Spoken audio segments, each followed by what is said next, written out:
Welcome back. Now, the announcement that matric exams will start a week earlier than originally scheduled to accommodate the national municipal elections has shaved several precious days from the study curriculums of learners across the country.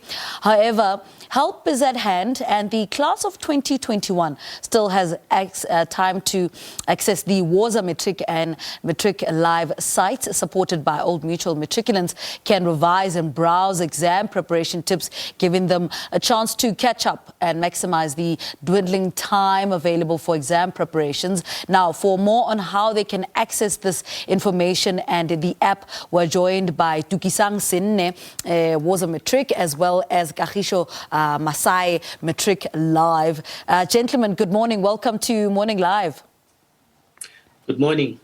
Tukisang, I want to start with you. Please share more on what past papers are available and how do these assist matrics with their final exams?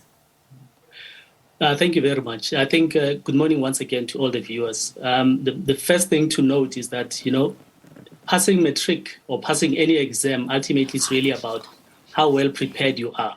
So having access to past papers and as well as study guides to be able to assist learners, particularly in this time when they've had a very unprecedented time of trying to learn under very difficult circumstances with COVID, with lockdowns, with school rotation for attendance purposes. So having access to all the resources that they can actually have helps them to ensure that they're as well prepared as they can be. They know what to expect, and they can also prepare themselves appropriately, know exactly how the papers are going to be structured, what sections account for how many marks, and so they are able to then, in a sense, be targeted as well as be smart in the way that they prepare. Kagisho, I want to bring you into this conversation, and I need us to talk about how important this is, browsing through past papers and the importance of that when you get to that final paper. Kagisho? Yes. The thing is, you need to have different sources. You need to have multiple medias because learners don't learn the same way, right? You've got access to textbooks, you've got access to study guides, and then the one thing that hasn't always been leveraged well enough is what they spend most of their time on, that being their phones, their mobile devices. So it's very important to bring in as many possible alternatives, into the picture because learners are in uncomfortable situations as we speak. I mean, I did my matric a long time ago, but I always remembered how important it was to have access to the study guides, to have access to the old papers, to have access to the memos. So basically with us, we are just collaborating to make sure that there are as many easy options as possible for them. Take us through, Tukisang, what happens once they get through to the app? What happens? Take us through a step-by-step guide. So what I'll do is maybe I'll let Kagisho discuss the details around the app itself. But let me talk more broadly about the Woza Matric's campaign, right, of which the Matric Live app forms a part and actually a very important part of. So the Woza Matric's campaign is really a supplementary program that is set up in partnership with a whole host of different entities. All broadcasters, by the way, are on board. So as we speak, SABC 1 just flighted a lesson between 7 and 8 this morning on business studies to prepare learners on how they can prepare for their exam. And so what we have done in the Woza Matric's campaign, which is really run under the auspices of the NECT, which is the National Education Collaboration Trust, was to bring a lot of partners together to ensure that we can all really mobilize all the support, the resources, the content, the lessons, tutors, as well as applications like Matric Live, which are supported largely by a lot of corporates. But in this instance, Matric Live is really supported through Old Mutual. And I think Kagisho will talk a little bit about it. So what we've done is made sure that we can pool all the resources around the country into a couple of different platforms on television, through community radio, as well as mobile apps, YouTube, as well as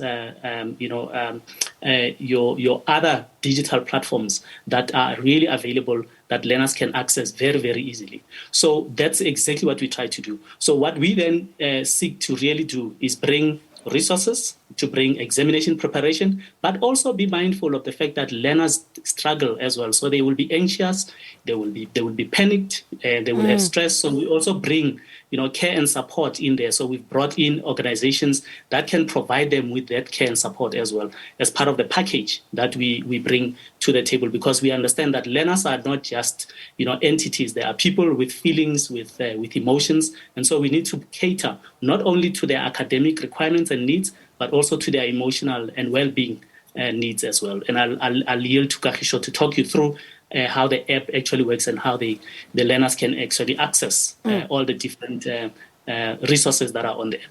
Kagisho, speak to us about the app. Take us through how it's going, how the students are going to access it.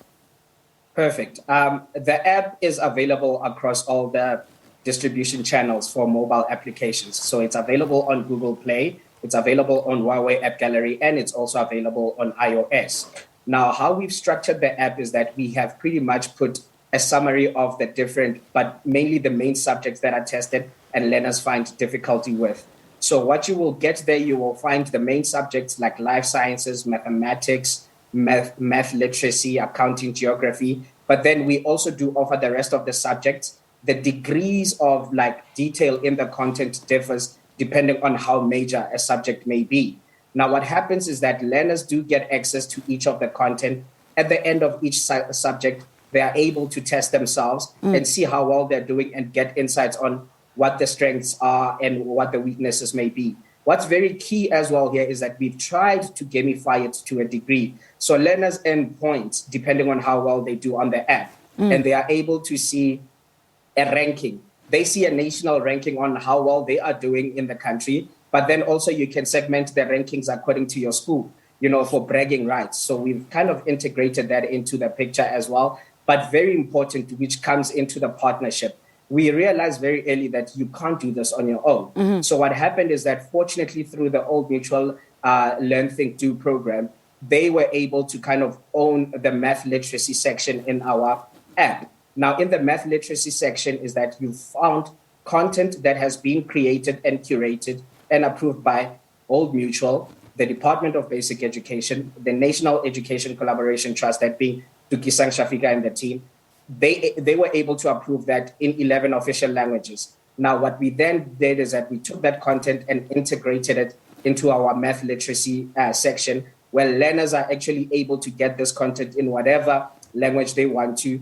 And the engagement has been pleasantly surprising and very high, which means that learners actually do understand and they are engaging very well. But what's very important as well is that these collaborations, what they've helped us with, especially with the NECT and the DBE, Tukisang and the team, is that we are now paying attention to how learners are engaging with subjects and assessment across other subjects. And you are able to give the department a report on a monthly basis where you are able to see, be it per region, per school, per subject, what the strengths, weaknesses, and possible improvement points are. So now it has put us in a very strong point because these learners really do need the help, that you go into final exams with kind of proactive information, giving you insights on what we need to do rather than waiting for it to be a problem before you can fix it. So we are becoming very proactive. The app is very easy to use. It's also low cost in the sense that it catches your journey. So as you are going through the app, because we do understand that there are data problems, is that if you are in a connected space or a mobile hotspot space, whichever journey you have covered, when you go to a spot or when you go home where there isn't any connectivity anymore, you will be able to access what you looked at before. So we've tried to think about that because some learners even are in schools where you share textbooks. So we need to be creative on how we make it easy for them to consume the content. Tukisang, I want to bring you into this conversation. How do we make this accessible to disadvantaged learners in rural areas who struggle with internet access or even access to a television? How do we fix that problem? So we've tried to manage, to mitigate for all of those eventualities. So for those that are able to access television, that's great. SABC 1 is there. They're able to then access. But of course, the other satellite broadcasters as well have come on board to ensure that they can, through the catch-up program on DSTV as well as on OpenView HD, there's a dedicated channel there that they can watch. But for those learners that are in areas that don't necessarily have good coverage of internet and so forth, to Kagisho's point, all learners, you'll be surprised how many learners, even in the most rural of villages, have actually access to a simple but smartphone. So because we are aware that learners really communicate a lot via their phones, they do quite a bit of their lives are really centered on the phones. So we have tried to ensure that all learners across different schools have access, because they can join, they can download the app, they can have access to all the resources on the app itself, but they can also, if they need to, send a WhatsApp message to say, I've gone through this particular program. I may be battling to be connecting onto the app, but can somebody assist me with this particular problem, and so forth. So we then have tutors who are on hand, who are able to then respond to them at any given time of the day to ensure that learners are never left to suffer alone, because ours is really to say, let's take a village approach to bring up these learners. Take a village approach, bring everybody that can assist. So we have tutors who can actually respond to them on WhatsApp. They can also then go onto other platforms like Vele, which is a Telegram-based platform, where they can also join virtual classes. And there, it's not just about them having access to tutors, but it's also having access to other learners who can then help work with them. Because we also believe that peer-to-peer, learning, at times it's far more effective than what happens in a classroom, because the peers are able to then talk and describe certain things in a way that, in a language, and colloquially, that each learner can understand. So we try to really find different ways by which learners can have access to the same content via different platforms, so that regardless of where they are, they should be included. Gentlemen, thank you so much for talking to us as we guide our matrics to their final exams for 2021. The Woza Matric and Matric live site, supported by Old Mutual, are set to help with 10 subjects and revision exercises through the additional Woza Matric 2021 catch-up campaign. All right, we speak in nutrition after the break. Stay with us.